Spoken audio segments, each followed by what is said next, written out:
ఒక్కొక్కరికో నమ్మకం, ఒక్కొక్కరికి ఆర్థికంగా కొంత వెసులుబాట్లు ఉంటాయి. అందరి అభివృద్ధి మా ధ్యేయం. దానికి ముందుకొస్తాం. అదే సమయంలో పేదరికం లేని సమాజాన్ని చూడాలనేది మా ఆశయం. దానికి కూడా మేము కష్టపడుతున్నాం. అది కూడా సాధ్యం. టెక్నాలజీ వచ్చింది.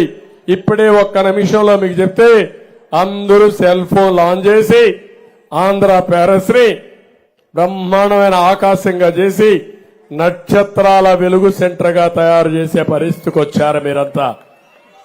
ఈ టెక్నాలజీ మనం ఉపయోగించుకుంటే మీ యొక్క ప్రొడక్టివిటీ పెరుగుతుంది, అంటే ఉత్పాదక శక్తి పెరుగుతుంది. తక్కువ కష్టంతో ఎక్కువ పనులు చేసి ఎక్కువ ఆదాయాన్ని సంపాదించే మార్గం వస్తుంది. అదే నేను చదువుకున్న కుర్రాళ్ళకు చూపించాను. ఇప్పుడు అందరికీ చూపించి మిమ్మల్ని అందరినీ పైకి తీసుకురావాలని నా కోరిక. ప్రజలే మన ఆస్తి, ప్రజలే మన క్యాపిటల్. అంటే ఈరోజు మీరు గుర్తుపెట్టుకోవాలి, చాలా మంది డబ్బులు ఉంటేనే పని అవుతుంది అనుకుంటారు, లేకపోతే వ్యాపారం ఉంటేనే అవుతుంది అనుకుంటారు, లేకపోతే భూమి ఉంటేనే అనుకుంటారు. కాదు, మనుషులు అనుకుంటే సాధించలేంది ప్రపంచంలో ఏది లేదు. అది నిరూపించాలనుకుంటున్నా. మన ఆస్తి 5 కోట్ల ప్రజానీకం. ఈ 5 కోట్ల ప్రజానీకాన్ని సక్రమంగా నడిపించగలిగితే బ్రహ్మాండమైన ప్రగతిని, సంపదను సృష్టిస్తాం. అదే సమయంలో నా ఆశయం పేదవాళ్ళకు అండగా ఉండాలి. డబ్బులు సంపాదించడం, ఆస్తి సంపాదించడం ఎంత ముఖ్యమో ఆ డబ్బులు పేదవాళ్ళకు అందుబాటులో పెట్టడం దానికంటే ముఖ్యం. అదే నేను చేస్తా.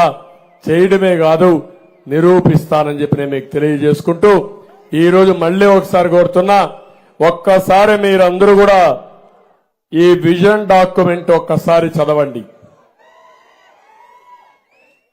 మీ ఇంటింటికి పంపిస్తాం, ఒక పాంప్లెట్ పంపిస్తాం. ఇది ఒకసారి చూడండి. ఈ ఉమ్మడి మేనిఫెస్టోలో మీకు భగవద్గీత ఎంత ముఖ్యమో, లేకపోతే ఖురాన్ ఎంత ముఖ్యమో, బైబిల్ ఎంత ముఖ్యమో, దానికంటే కూడా మీ జీవితాలకు వెలుగు తీసుకొచ్చేది ఈ యొక్క ఎలక్షన్ మేనిఫెస్టో. ఒక్కసారి మీరు చదువుకొని మాకు కోఆపరేట్ చేయండి. ఏం చేయాలనో చేసి చూపిస్తామని చెప్పి నేను మీకు తెలియజేస్తున్నా. ఇంకో పక్క ఇక్కడికి వచ్చినప్పుడు నేను చూశాను, తమ్ముళ్ళు చాలా భయంకరమైన పరిస్థితి. కూడా ఒక ఎమ్మెల్యే ఉన్నాడు,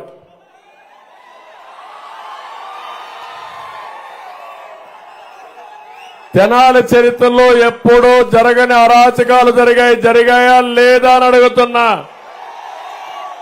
సెంటు పట్టా కోసం సేకరించిన భూ